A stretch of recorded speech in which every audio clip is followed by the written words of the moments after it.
Recent గా చాలా పెద్ద సమస్య ఇది ఒక ఆడపిల్లకి. మనిషి బ్రతికున్నప్పుడు మనం ఎలా మాట్లాడినా వింటాము, ఒకలా ఉంటది అది. కానీ చనిపోయిన తర్వాత అమ్మాయి పైన రూమర్స్ క్రియేట్ చేయడము, లేదంటే ఇవన్నీ కూడా జరగడము చాలా బాధాకరం. ఇలా ఇలా చేస్తున్నప్పుడు ఆమె ఆత్మకి శాంతి కూడా ఉండదు ఇంకా. సో వీటన్నింటి గురించి మనం ఫస్ట్ నుండి కూడా క్లియర్ గా మాట్లాడుకుంటూ వద్దాం. మీకు శృతికి పరిచయం ఎలా అన్నా? సో శృతి ఒకనొక సందర్భంలో పేరడీ సాంగ్స్ వల్ల పాడడం జరిగింది. అవును. పాడుతున్న క్రమంలో ఆ పేరడీ సాంగ్స్ లో కొన్ని వర్డ్స్ అన్పార్లమెంటరీ యూజ్ చేయడం వల్ల కొన్ని వల్గర్ కామెంట్స్ రావడం జరిగింది. అవును. సో ఆ చిక్కి శృతి ఆ చెల్లెలు ఇద్దరు కూడా ఆ ఇంటర్వ్యూ మధ్యలో ఒక అంటే చెప్పడం జరిగింది, మాకు కూడా ప్రూవ్ చేసుకోవడానికి ఆపర్చునిటీ వస్తే మేము ఆ ఛాన్స్ వస్తే మేము నిరూపించుకోగలుగుతాం అని చెప్పి ఆ చెల్లె వాళ్ళు అన్న తర్వాత వాళ్ళని దృష్టిలో పెట్టుకొని నేను ఆ ఇంటర్వ్యూ చూసిన తర్వాత కాల్ చేశాను. కాల్ చేసి ఇట్లా చెల్లెమ్మ మరి ఇట్లా ఒక అంటే మీ ఆవేదన చూసిన తర్వాత first of all me hit ద్వారా దర్వాజా ఫోక్ సాంగ్స్ యూట్యూబ్ ఛానల్ వారికి ఫస్ట్ ఆఫ్ ఆల్ థ్యాంక్స్ చెప్పాలి. ఎందుకనంటే వాళ్ళు ఇక్కడ ఉండరు, నా మీద బాధ్యత పెట్టి బోడుపట్ల లక్ష్మణ్, అలాగే ముస్కిం సంజయ్ గౌడ్, రెడ్డి రానా యాదవ్ వీళ్ళ ముగ్గురు ఆధ్వర్యంలో ఒక దర్వాజా ఫోక్ సాంగ్స్ అని మన పల్లె జానపదాలు క్రియేట్ చేసి కొత్త టాలెంటెడ్ ఎవరైతే ఉంటారో వాళ్ళకి ఆపర్చునిటీ ఇద్దాం. వ్యూవర్షిప్ పోని రాని ఎంత వచ్చినా సరే సబ్జెక్ట్ కొత్తగా ఉండాలి, కాన్సెప్ట్ కొత్తగా ఉండాలి, దాంట్లో నటులు ఎవ్రీ టెక్నీషియన్స్ ఆపర్చునిటీ కొత్త వాళ్ళకి మనం ఒక ప్లాట్ఫామ్ నిర్మాణం చేద్దామని చెప్పి వాళ్ళు సూపర్ డిసిజన్ నిజంగా. ఫస్ట్ ఆఫ్ ఆల్ ఈ శృతి చిక్కిని అప్రోచ్ కావడం జరిగింది. చెప్పిన తర్వాత చెల్లెకుడు ఏమన్నదంటే, అన్నయ్య నాకు అవకాశం కోసం వెయిట్ చేస్తున్నా, ఇట్లాంటి అవకాశం కోసం. అప్పటికి చిక్కి కొంచెం చిక్కి సాంగ్స్ పాడింది, శృతి గారికి అసలు లేదు. ఫస్ట్ దర్వాజా ఫోక్ సాంగ్స్ ఛానల్లోనే first song Durgamma song. Okay. అయితే ఆ అమ్మాయికి ఫోన్ చేసిన తర్వాత ఓకే అన్న వస్తానన్నది, ఆయన వచ్చింది, అమ్మాయి పాడింది. పాడి తర్వాత ఇంకొక సాంగ్ రాసిన, 2 సాంగ్స్ రాసిన, ఇంకొకటి దుర్గమ్మ సాంగ్, ఇంకో సాంగ్ పాడింది, దాంట్లో యాక్టింగ్ కూడా చేసింది. అప్పుడు కూడా తినే తీసుకొచ్చిండు సాంగ్, అప్పుడు కూడా తినే తీసుకొచ్చిండు. దయాకర్ కార్ లోనే వచ్చేది వీళ్ళు. మళ్ళీ ఈమెకి ఏమన్నా రెమ్యునేషన్ ఇచ్చేది కూడా దయాకర్ ఫోన్ పేకి చేయించుకునేది.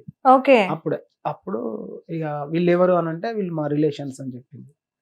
సో దర్వాజా దుర్గమ్మ సెకండ్ సాంగ్ వచ్చేసరికి దయాకర్ ఆయన కార్ లో శృతి వాళ్ళ అక్క, ఒక చిన్న బేబీ, వాళ్ళు ముగ్గురు వచ్చారు.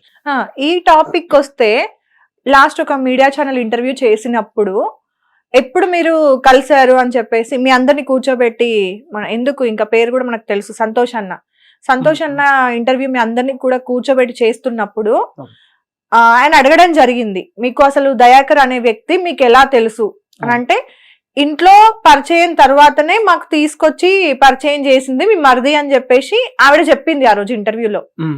కానీ మీరు చెప్తున్న వర్షన్ ఏంటంటే ముందే మాకు పరిచయం చేసింది అని చెప్తున్నారు.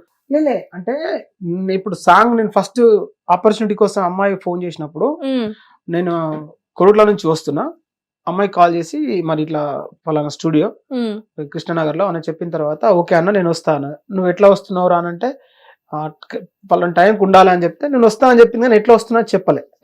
నేనేమనుకున్నా బస్సెస్ ఇట్లా ఇబ్బంది అవుతుంది, మరి జేబీఎస్ ఇట్లా ఇక్కడ అవైలబుల్ ఉంటే మన కార్లోనే పికప్ చేసుకుని వెళ్ళిపోదామని నేను అనుకున్నా. లేదన్నా నేను అక్కడ కరెక్ట్ టైంకి వస్తా అని చెప్పింది.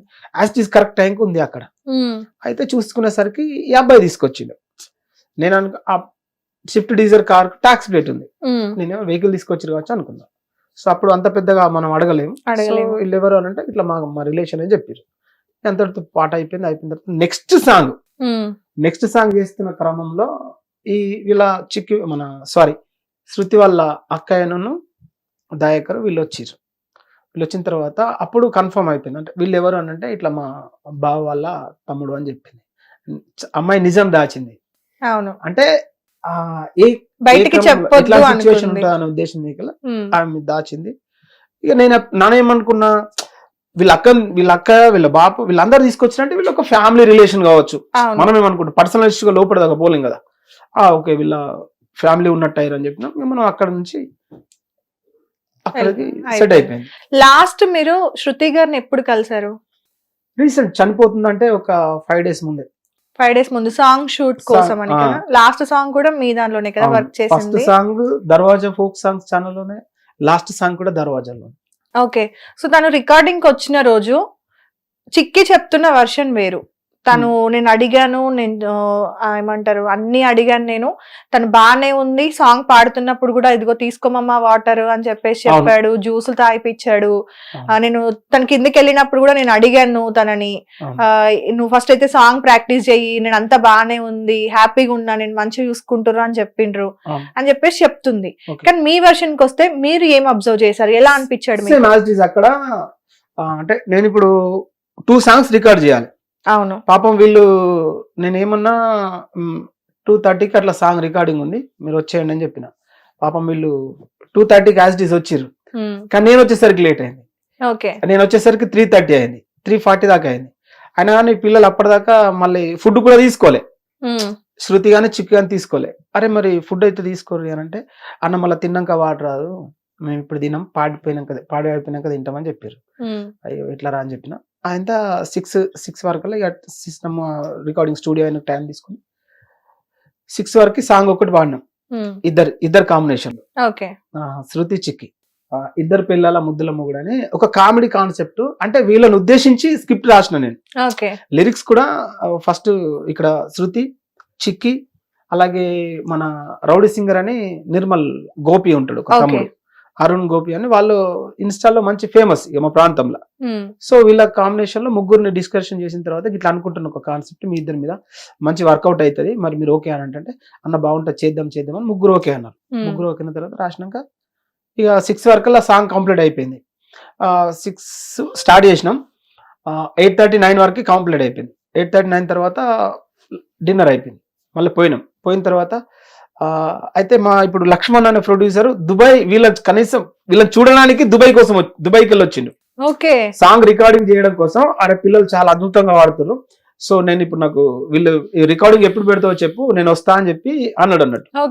అయితే ఆయన టైమింగ్ కోసం ఆయన అక్కడ నుంచి దుబాయ్కి వెళ్ళి వచ్చిన తర్వాత వీళ్ళందరితోటి సాంగ్ పాడిపించుకున్న తర్వాత, అన్ని డిస్కషన్ చేసుకున్న తర్వాత ఒక 10 ప్రాజెక్టులు చేసాయి. మంచిగా శృతికి ఒక మంచి బ్రేక్ వచ్చేదాకా డిఫరెంట్ కాన్సెప్ట్ ఇట్లా ప్లాన్ చేసి అని చెప్పి డిస్కషన్ అన్ని పెట్టుకున్నాం. డిన్నర్ అయిపోయిన తర్వాత మళ్ళీ లాస్ట్ పాట ఇప్పుడు చెప్పారు కదా, లాస్ట్ పాట రికార్డింగ్ అయిపోయింది కానీ షూట్ పెట్టుకోలే, అంటే వీడియో వర్షన్ లో షూట్ చేయలే. కంప్లీట్ చేసిన తర్వాత నైట్ 1 గంట అవుతుంది. ఆ పాట పాడుతున్న క్రమంలో కూడా ఈ దయాకర్ శృతిని మమ్మీ అనేది, వాటర్ తీసుకురమ్మన్న వాటర్ ఇవ్వడం, ఆమె పాడుతున్నప్పుడు గొంతారిపోతుంది. చిక్కి ఒకటే పాటలో ఉంది, ఇద్దరు కమెండ్ అయ్యి ఒక పాట పాడారు. శృతి సపరేట్ ఒక పాట పాడింది, శృతి 2 పాడింది. అయితే ఆ పాడుతున్న క్రమంలో గొంతు ఆడిపోతున్న క్రమంలో కూడా మమ్మీ వాటర్ తీసుకో, ఇది తీసుకో, అది తీసుకో అనుకుంటా ఇట్లా మంచిగా అన్యోన్యంగానే ఉన్నారు. సో మళ్ళీ జ్యూస్, వాళ్ళు అన్నం తినలేరు అంటే దయాకర్ మరి జ్యూస్ తీసుకురాపో అంటే కిందికి పోయి నేను అమౌంట్ ఇచ్చిన తర్వాత జ్యూస్ తీసుకొచ్చి అందరికి పోసిండు. అక్కడ కింద ఒలికిపోయిన తర్వాత కూడా దాన్ని మేనేజ్ చేసి ఒక టవల్ తీసుకొచ్చి అటిట్యూడ్ అని చెప్పి ఇట్లా వాళ్ళు అన్యోన్యంగానే ఉన్నారు. అక్కడ మనం తప్పు పట్టడానికి లేదు. సో అంతా అయిపోయింది. నేను సాంగ్ కంప్లీట్ అయిపోయిన తర్వాత కూడా చెప్పినాను శృతికి, చిక్కికి, ఈ 1 week లోపు ఈ సాంగ్ షూట్ పెట్టుకుందాం రా, ఎందుకంటే ఇప్పుడు ఈ స్టూడియో వర్షన్ మనం రిలీజ్ చేసి 1 week లోపు ఈ సాంగ్ షూట్ పెట్టుకుందాం.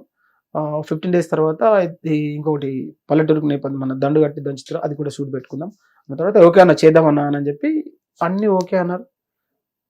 సరే అని చెప్పి నేను వారం రోజుల లోపల ప్రీ ప్లాన్ అవుతున్నా. వీళ్ళని ఇక్కడ 1 గంట అయితే వీళ్ళని ఇక్కడ వెళ్ళిపోరు అని చెప్పిన.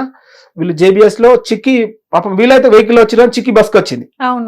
వాళ్ళ ఫ్యామిలీలో వాళ్ళ ఫాదర్ కూడా హెల్త్ బాగా లేకున్నా అని ఇక శృతి కూడా రికమెండ్ చేసి, అన్న నీ మన ఇద్దరు కాంబినేషన్ లో రాద్దామని చెప్పి రాసిచ్చిండు. నువ్వు లేకపోతే కలవదు కదా చిక్కి, ఎట్లా అరేంజ్ చేయి అన్న, ఏదైనా అయితే అక్కడ చూసుకుంటాడు, ఏదైనా అయితే చెప్పు అని అంటే ఇక అక్కడ అన్ని విధాలుగా వాళ్ళ అక్కయ్యను అక్కడ షిఫ్ట్ చేసి వచ్చిర్రు. 1 గంటకి శృతిని కూడా బస్సు ఎక్కించి వాళ్ళు వెళ్ళిపోయారు. వాళ్ళు వెళ్ళిపోయిన తర్వాత నేను మళ్ళీ కంప్లీట్ అయిపోయిన తర్వాత, సాంగ్ కంప్లీట్ అయిపోయిన తర్వాత మళ్ళీ అన్నయ్య నేను ఎయిర్పోర్ట్ లో దించి అన్నయ్య దుబాయ్ వెళ్ళిపోయిన తర్వాత నేను ఇంటికి వెళ్ళిపోయాను. ఇట్లా ఎక్కడెక్కడ సుఖాంతం అయిపోయింది. ఒక 1 week లోపల షూటింగ్ స్టార్ట్, అన్ని ప్లాన్ చేసుకొని నా ప్రయత్నంలో నేనున్నా. చూసేసరికి ఒక్కటిసారి షాక్ గురైపోయినా ఈ విషయం తెలిసిన తర్వాత. నేను విలేజ్ లోనే ఉన్నా, స్క్రిప్ట్ రాసుకున్నా, ఇట్లా అయిపోయింది అని చెప్పి మన తమ్ముడు జోగుల వెంకటేష్ ఫోక్ సింగర్, అవును. తమ్ముడు అన్న మరి వాళ్ళు చిక్కితో ఒక పాట పాడిపించడానికి రమ్మన్నారు. ఓకే. పాపం నెక్స్ట్ ఆ అమ్మాయి జేబిఎస్ కి వచ్చి జేబిఎస్ లో దిగినాక గిట్లా అయిందని విషయం తెలిసిన తర్వాత అమ్మాయి మళ్ళీ అక్కడ నుంచి అటే రిటర్న్ అయింది. అయితే నాకు ఆ విషయం తెలుసుకున్నాక తమ్ముడు ఇట్లా ఇట్లా సంగతి అయిందని నీకు తెలుసానంటే, నిజం నాకు అసలు మళ్ళీ ఒకసారి చెప్పు తమ్ముడు అన్నకి ఇట్లా అయింది ఒకసారి తెలుసుకో అన్నాడు. ఇక నాకు ఒక్కటిసారి షాక్ గురైపోయినా, మళ్ళీ ఇక పూర్తిగా తెలుసుకున్న తర్వాత ఇక క్లారిటీ వచ్చింది. So first